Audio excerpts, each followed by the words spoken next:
생각하면은 문제의 영역 속에 살아가는 것 같습니다. 우리가 살아가는 이 세상 속에는 끊임없는 문제가 반복되어지고 있고 또 문제가 계속되어지고 있습니다. 영적인 문제, 정신 문제, 육신 문제, 가정 문제, 그리고 국가 세계적인 문제가 계속 일어납니다. 이 문제로 인한 고통은 우리는 지금 거의 3년 동안 코로나 팬데믹으로 인하여 너무나 많은 어려움 가운데 있습니다. 이제 이 문제가 조금 진정이 되는가 싶더니 생각지도 않게 또 이 우크라이나와 러시아의 전쟁으로 인하여 가지고 전 세계가 지금 많은 경제적인 어려움을 겪고 있습니다. 왜 이 문제가 자꾸 일어나는 것일까요? 그리고 이 문제를 어떻게 하면 우리가 해결할 수 있을까요? 잘못하면 여러분 우리는 평생 문제의 트라우마 속에 살아갈 수도 있습니다. 개인을 우리가 살펴보아도 어릴 때에는 성장하는 과정 속에서 질병이나 이런 것 때문에 여러 가지 어려움을 당하다가 조금 성장해가지고 이제 학교 갈 나이가 되면은 그 애가 학업 때문에 또 굉장히 어려움을 당합니다. 그렇게 해서 이제 학교를 졸업하면은 치열한 또 직장 얻는 문제 속에 살아가게 됩니다. 이제 그 직장 문제가 해결되고 난 이유가 되면은 또 뭡니까? 결혼해야 되잖아요. 그러니까 또 결혼 때문에 이런저런 고민을 하다가 또 하나님이 원하는 사람을 만나서 결혼했습니다. 이제 결혼하면 이제 어느 정도 편안이 될 줄 알았는데 이제 자녀가 나니까 그것도 자녀 키운다고 정신이 없습니다. 부모님들은 이제 공부해가지고 직장도 가지고 가정을 이루었으니까 걱정 없을 것 같지만 그때부터 딸네 집에 시다발이 한다고 고생 많습니다. 그렇게 하다 보면은 나이가 들어요. 결국은 어떻게 됩니까? 인생 이제 항원기가 되면은 여기도 아프고 저기도 아프고 병들고 그렇게 살다가 결국은 고생만 실컷 하다가 인생 끝마칠 수가 있습니다. 하나님이 아주 심술 하나님입니까? 그건 아닙니다. 하나님은 좋으신 하나님입니다. 하나님은 사랑의 하나님이십니다. 분명히 하나님께서는 하나님의 절대 계획 속에 하나님의 절대 주권 속에 우리를 이 땅에 보내셨습니다. 그리고 하나님께서 우리에게 특별한 사명을 주셔서 그 사명을 감당하도록 우리를 부르셨습니다.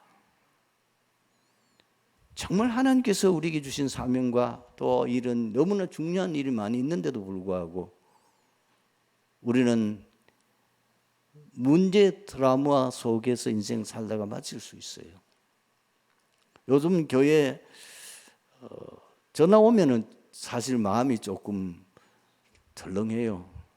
왜냐하면은 뭐 누가 지금 병원에 입원했습니다. 누가 뭘 어떻게 가지고 지금 어려움 당하고 있습니다. 누구는 지금 교통사고를 당해가지고 지금 어떤 일을 당합니다. 좋은 소식보다는 이 문제에 일어난 소식들이 너무나 많이 제게 들려와요. 이런저런 일을 당하다 보니까 여러 가지로 많이 좀 힘든 경우도 있지만은 사실 하나님께서 이런 문제를 우리에게 주시기 위해서 이 땅에 살게 하는 건 아닙니다.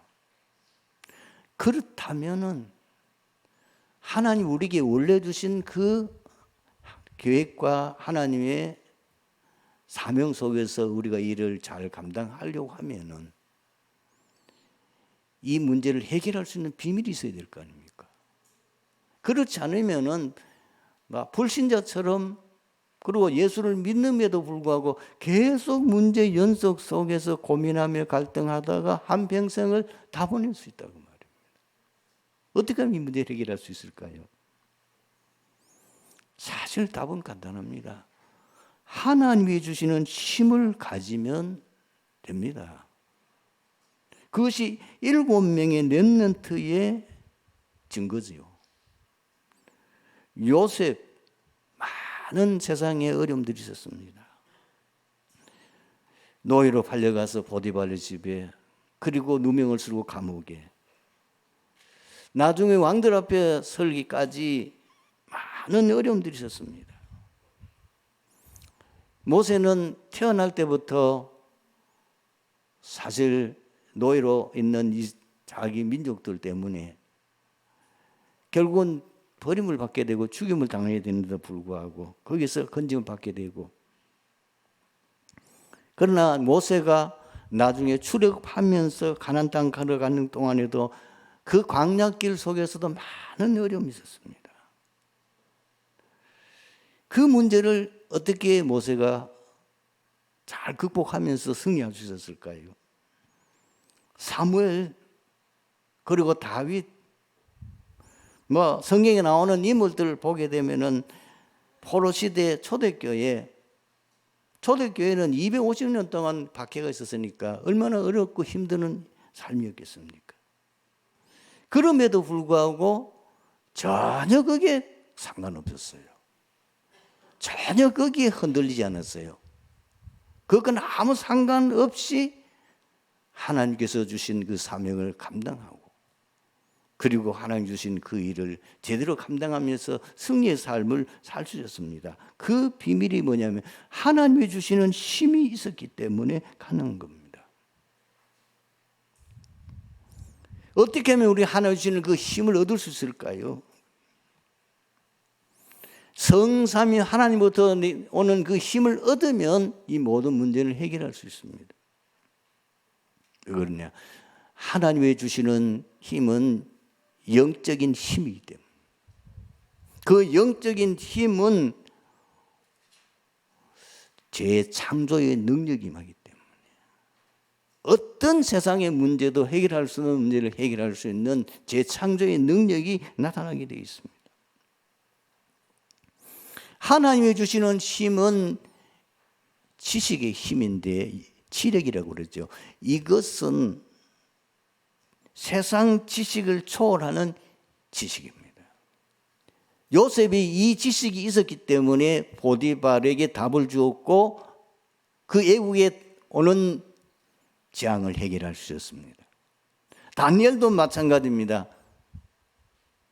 다니엘이 이 비밀이 있었기 때문에 내 왕을 살릴 수 있고 내 왕에게 답을 줄 수 있었습니다.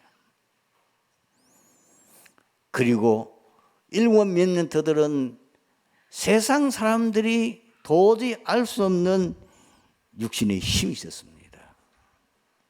이사야서 40장 31절을 보니까 여호와를 앙망한 자는 새 힘을 얻으니 독수리의 날개침에 올라감 같을 것이요 걸어가도 피곤치 않아 곤비지 아니할 것이라고 말씀하고 있습니다.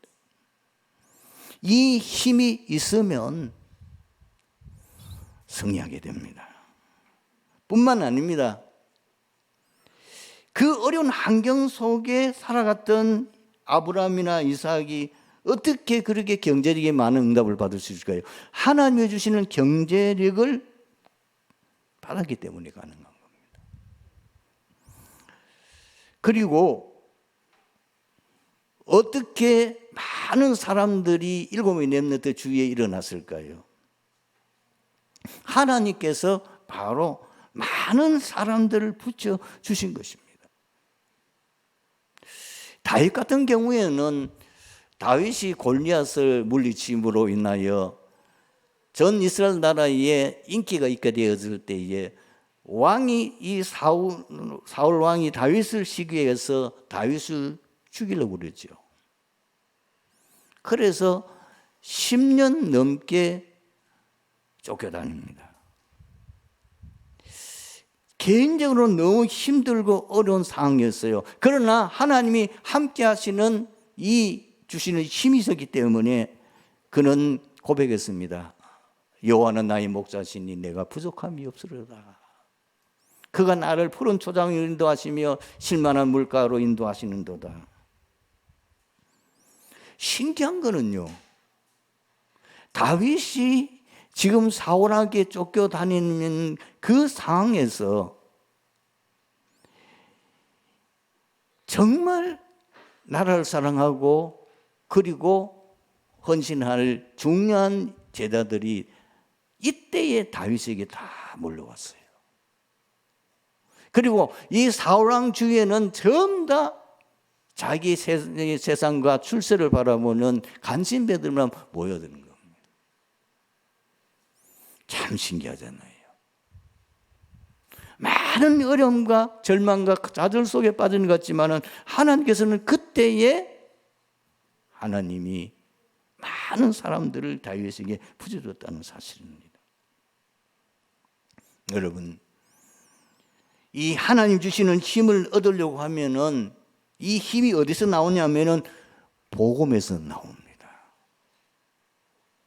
이 복음의 능력이 충만해질 때에, 이 복음이 내게 각인 뿌리 체질되어질 때에 모든 운명에서 박져나오게 됩니다.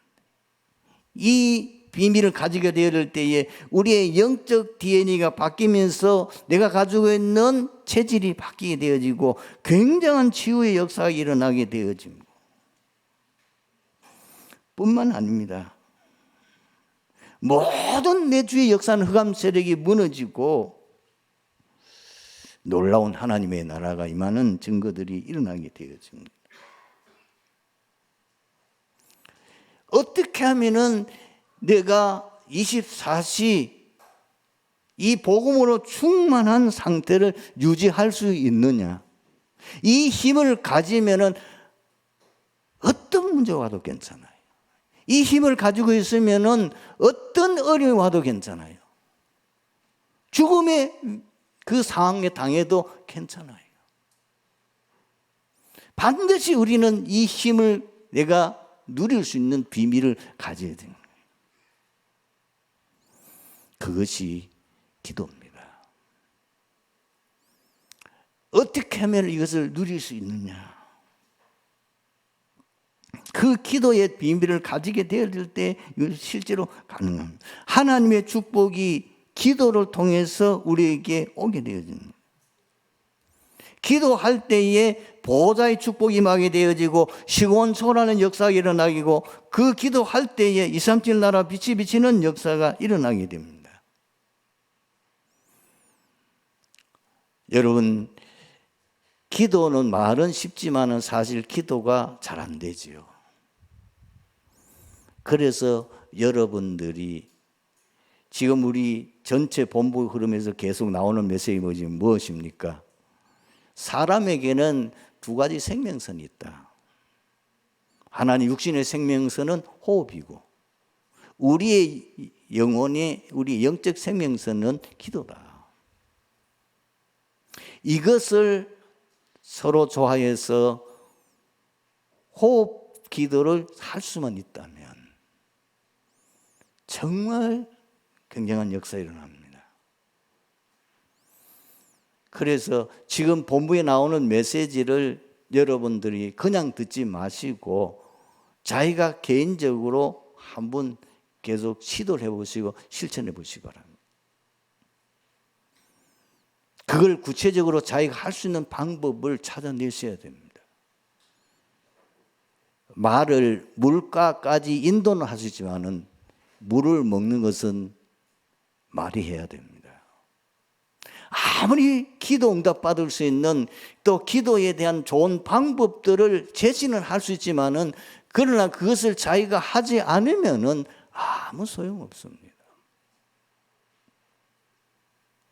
여러분, 나이가 들면 많은 분들이 이제 건망증에 넘어서 치매까지 오게 되는데 그 치매가 오는 결정적인 원인이 무엇입니까?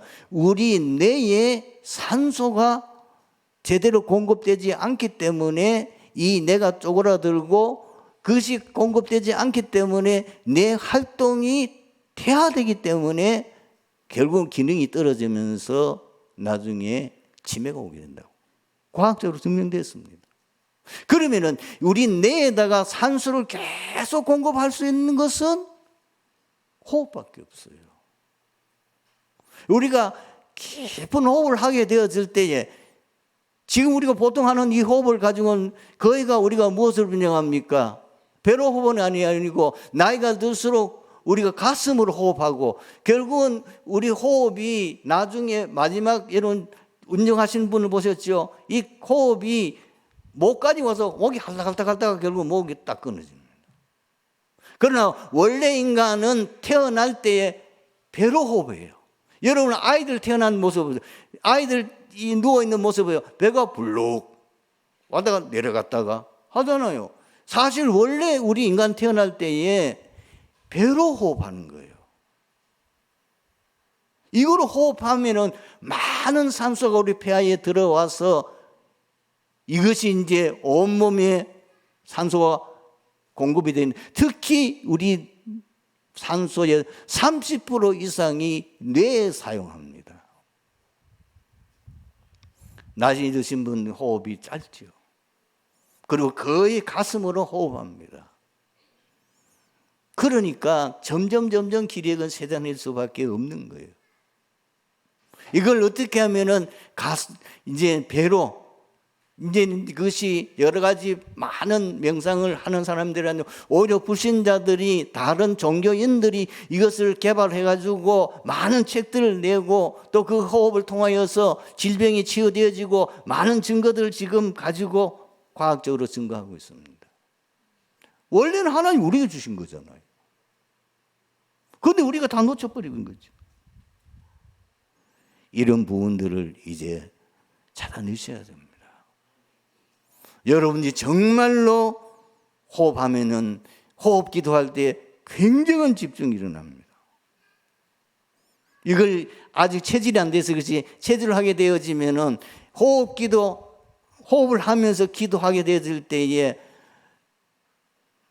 제가 여기서 설명해 봐도 알아듣지를 못하겠는데 굉장한 집중이 돼요. 깊은 기도가 돼요. 기도할 때 뭔가 하나님 내게 주시는 확 힘이 나요. 뭐라고 표현할 수 없는 굉장한 우주의 기운이 내게 확 와요. 사실 이거를요 5분만 하루에 할 수 있다고 해도 굉장합니다. 이때의 모든 건강이 영적, 정신적, 육신적인 건강도 회복됩니다. 이 비밀을 우리가 이미 메시지를 통해서 우리는 계속 본 흐름 속에서 하는데 아무도 안 하는 거예요. 이게 문제인 거예요. 안 하면서 여 아프다 저기 아프다 문제가 왔다 오만 소리를 아무리 해봐도 소용없습니다. 그리고 우리가 나이가 들수록 해야 될 일이 뭐냐면은 음식을 조심하셔야 됩니다. 제가 알고 있는 목사님은 지금 연세가 80이 되셨는데 요양병원에서 굉장히 힘드는 지금 치료를 받고 있습니다. 이분이 젊었을 때는 축구도 하고 다리통이요 제 배만 해요. 솔직히 좀 과장하다면 배만 해. 다리통 이랬어요. 무엇이든 잘 잡수고 건강했어요. 그런데 이분이 당뇨가 왔어요. 고혈압이 왔어요. 그런데 그거를 크게 중요시 여기지 않았어요. 왜냐하면 저하고 해를 많이 다녔기 때문에. 저는 굉장히 음식 가림이 심하고 또 약해요. 기내식을 못 먹어요. 저는. 처음 비행기를 탔을 때. 그리고 쫄쫄 굶고 심지어 무슨 일까지 있었냐면은 기내식을 못 먹으니까 육포 이런 걸 마른 걸 준비해 가지고 가면서 먹고 이렇게까지 했는데 이분은 내 나오는 기내식까지 다 잡숴요. 맛있다 하면 다 잡숴. 그런데 결국은 당뇨가 왔는데 그것이 당뇨가 심해지니까 당이 뭐면 이 피를 찐득찐득하게 하잖아요. 그게 이제 결국은 뇌까지 문제가 와서 이번에 코로나 사태 일어나면서 뇌출혈이 일어나서 사실 좀 힘들어요. 이미 수족에 문제가 왔어요. 말도 어눌해요. 참 안타깝지요. 여러분 음식 그다음에 운동 그러니까 삶의 규모를 굉장히 여러분 자신이 치유하셔야 됩니다. 여러분 이제부터 경제도 규모 있게 하셔야 돼요. 모든 삶도 규모 있게 하셔야 됩니다. 하나님께서 우리에게 이미 부르실 때에 특별한 하나님 계획과 하나님의 사명과 하나님 특별한 은혜 속에 부름받아서 우리를 이 땅에 보내셨고 그 사명을 감당할 수 있도록 특별한 하나님 은혜 주셨는데 우리는 잘못하면은 세상에 일어나는 여러 가지 문제의 드라마 속에서 인생을 힘들게 살다가 마칠 수 있어요. 많은 분들을 만나보면은 문제의 트라우마 속에 빠져 있어요. 늘 불안해해요.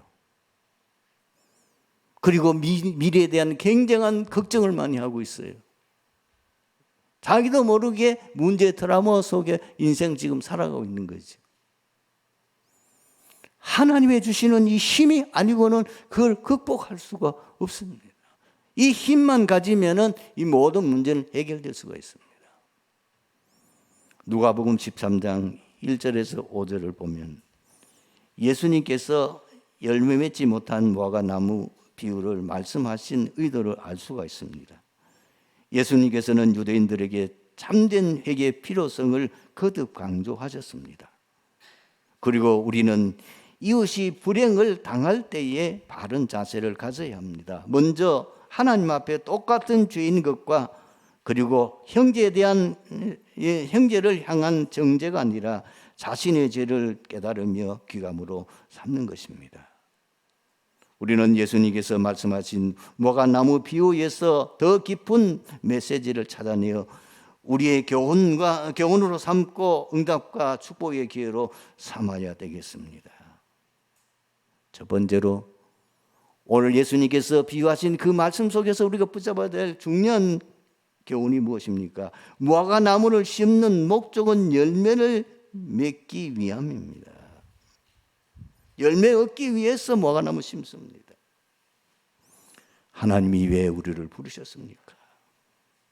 마가복음 3장 13절에서 15절에 나와 있습니다.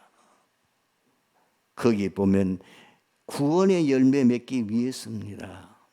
또 산에 오르사 자기가 원하는 자를 부르시니 나온지라 이에 12를 세우셨으니 이는 자기와 함께 있게 하시고 또 보내사 전도도 하며 13절 14절에 기록되어 있습니다. 자기와 함께 있게 하면 이게 구원입니다. 원래 하나님께서는 하나님의 형상으로 창조해서 하나님과 함께 살도록 되고 그 창조의 원리에 따라 살 때 인간이 행복하게 됐는데 창세기 3장 사건에서 모든 인간은 사단에 속아서 하나님 앞에 범죄하고 하나님을 떠나고 말았습니다. 그래서 성경은 말합니다. 불신자를 보고 죄와 허물로 죽었고 이미 영적으로 죽은 상태에 있다는 걸 말하는 겁니다. 그것이 다시 회복되는 것, 하나님과 함께 하는 삶을 살게 되는 것을 구원이라고 합니다. 하나님 우리를 부르신 첫 번째 이유가 뭐냐면 구원을 열매 맺게 하기 위해서. 두 번째 하나님 원하시는 일이 뭐냐? 전도 열매 맺게 하기 위해 또 나가서 전도도 하며. 마태복음 4장 19절에 나를 따라오너라 내가 너희로 사랑 남는 어부가 되게 하리라. 그리고 예수님께서 부활승천하시 주신 메시지가 무엇입니까? 모든 족속으로 제자 삼아라. 그리고 온천에 다니며 만민에게 복음을 전파하라. 그리고 땅끝까지 이르러 내 증인이 되리라고 말씀하셨습니다. 이것은 사도에게는 준 말씀이 아니에요. 누가복음 10장 10절에서 20절에 보면은 70인 제자를 부르셔서 그에게 하신 일이 뭐죠? 복음 전하는 일이었습니다. 사도와 똑같은 메시지를 주었어요. 그리고 이 70인 제자들이 나가서 현장에서 복음을 전했습니다. 그리고 복음 전하고 난 뒤에 그 결과에 대해서 너무 기뻐하며 예수님에게 보고한 내용이 거기에 나옵니다. 우리는 어떤 열매를 맺어야 되겠습니까? 하나님 나라의 일에 열매를 맺는 겁니다. 이 말이 뭐냐면은 하나님께서는 우리를 통하여 이 땅에 하나님의 나라 임하게 하는 겁니다. 하나님의 나라 임할 때에 흑암이 결박되어지고 무너집니다. 떠나갑니다. 이 말이 뭐냐? 성도가 이 땅에 살아서 맺을 열매는 뭐냐면은 이 땅에 임하는 저주 재앙을 막는, 성도가 이 땅에서 맺어야 되면 우리를 통하여 세상 살리는 일을, 그래서 7명의 렘넌트들은 그 시대를 살리고 그 시대의 재앙을 막는 일을 왜냐? 하나님의 나라가 분명히 그들에게 임하니까. 두 번째입니다. 오늘 우리는 본문을 말씀을 통해서 중요하게 붙잡아야 될 메시지가 무엇입니까? 신자에게 오는 문제, 사건, 어려움은 하나님의 중요한 사인이다. 오늘 7절 말씀에 보면은 지금 포도원 주인이 말하잖아요.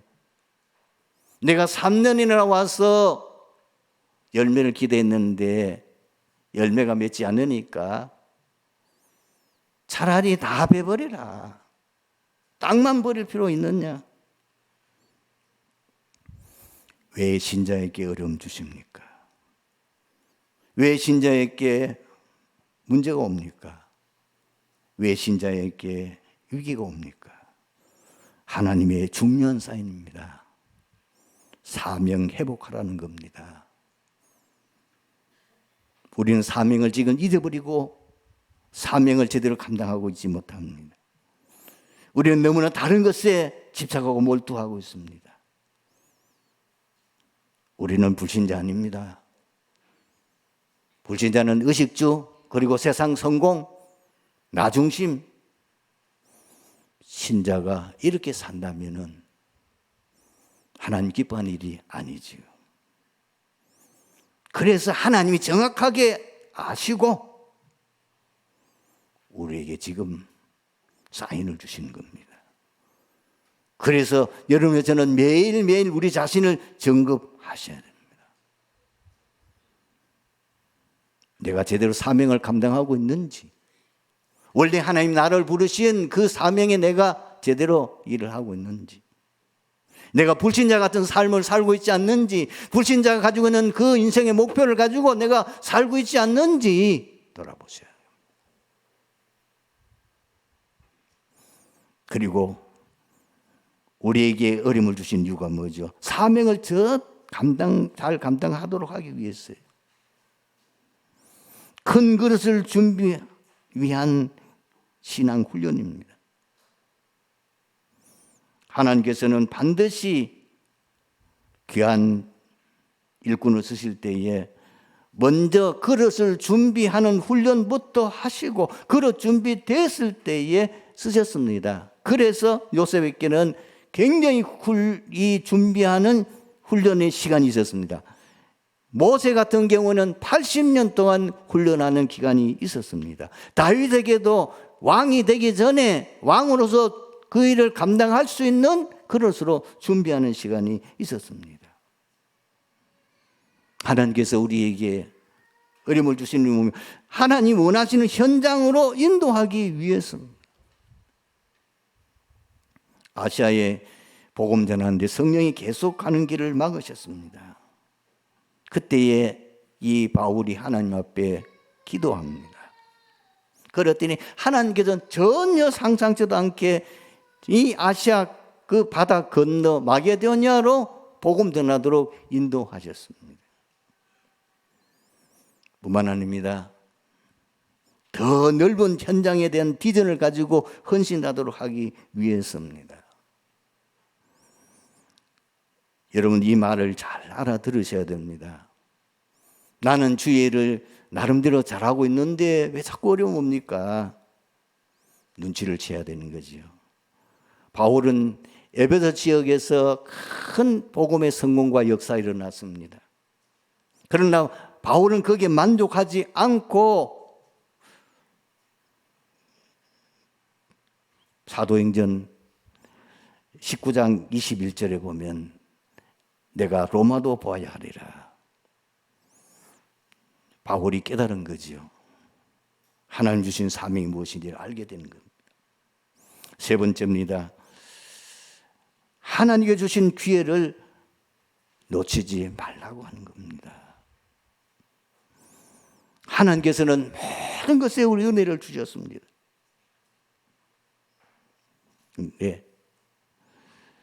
모든 것이 하나님의 기회입니다. 거기서 하나님의 절대 계획을 우리가 찾을 필요가 있습니다.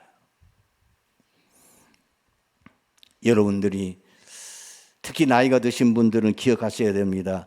내가 마지막 주를 위해서 헌신할 기회다. 그래서 모든 게 기회예요. 사람이 기회입니다. 여러분들 주위에 사람들 한 사람 한 사람을 생각하십시오. 하나님이 붙여주셨어요. 왜 붙여주셨습니까? 두 가지입니다. 하나는 그 사람에게 복음 전하여서 그 사람을 구원하라는 것고, 또 하나는 그 사람을 제자로 세워서 세계 복음할 수 있는 제자로 세우라는 겁니다. 달란트 왜 주셨습니까? 그 달란트 가지고 전도 선교의 도구로 사용하라 그 말입니다. 업은 어떤 기회입니까? 빛의 경제 응답 받아서 237 나라 5천 종족 세계 복음화 하라는 겁니다. 현장이 기회입니다. 여러분의 현장이 선교지입니다. 그리고 시간이 기회입니다.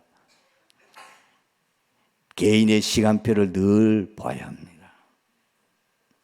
그리고 시대의 시간표를 볼 수 있어야 됩니다. 그리고 이제 주님께서 분명히 이 땅에 재림하실 건데 그 재림의 시간표가 뭡니까? 이 천국 복음이 모든 민족에 증거되기 위하여 온 땅에 전파되리니 그제야 끝이 오리라.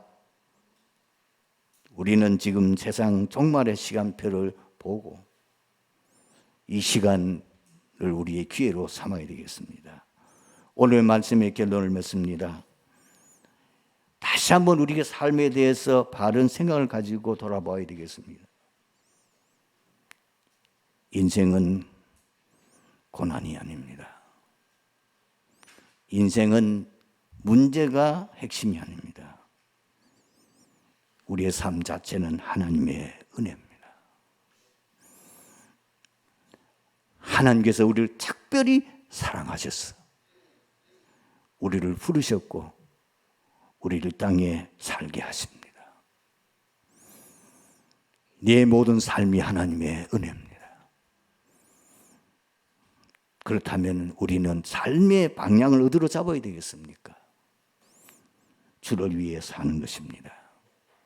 고린도전서 10장 31절 그런즉 너희가 먹든지 마시든지 무엇을 하든지 하나님 영광을 위하여 하라. 그리고 빌립보서 1장 20절 21절에 바울이 이렇게 기록하고 있습니다.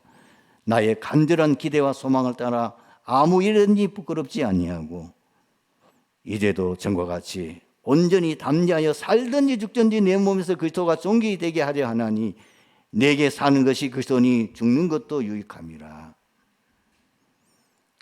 마지막 우리의 삶의 이유는 오직 한 가지, 세계 복음화의 증인이 되는 것입니다. 이번 주간 이 축복 반드시 회복하고 증인되기를 주님의 이름으로 축원합니다. 아버지 하나님 은혜 감사합니다. 오늘 주신 말씀 속에서 이 자리에 참석한 트리티 교회 모든 성도들이 우리의 삶을 다시 돌아보고 최고 응답받는 한 주간이 되게 역사하여 주시옵소서. 주 예수 그리스도의 이름으로 기도드리옵나이다. 아멘.